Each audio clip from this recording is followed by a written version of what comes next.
নমস্কার। দীর্ঘ ৪-৫ বছর পর আবার আপনাদের সামনে আমি হাজির হয়েছি আমার কবিতার ডালি নিয়ে।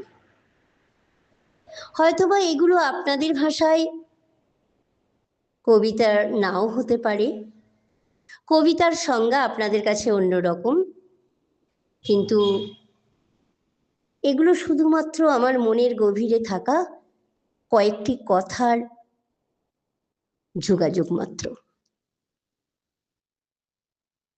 যাই হোক, অসুস্থতার কারণে আপনাদের সামনে আসতে পারিনি বলে আমি ক্ষমা প্রার্থী। আমার আজকের আয়োজন মানুষ হতে চাই।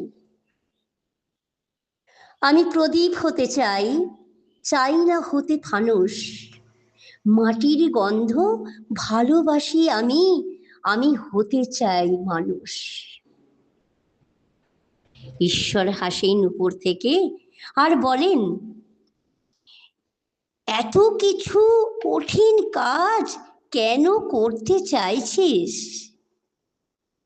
এটা একবিংশ শতাব্দী, এটাও কি ভুলে গেছিস? আরো বলেন তিনি, মানুষ রূপে জীব তৈরির যন্ত্রটা হয়ে গেছে বিকল, পড়েছে তাতে জং। তাই যেগুলো তৈরি হচ্ছে তাদের আছে শুধুই ভরং। আমি বললাম, সব প্রাণী তৈরির যন্ত্রটা তো বেশি ভালো আছে।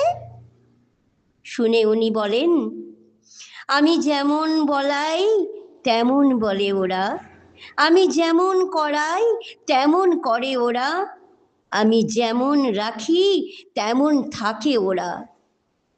নিজেদের ঐতিহ্য ভুলে নিজেদের পাল্টে ফেলানোর ওদের নেই কোনো তাড়া, ওদের নেই কোনো সাড়া। নমস্কার।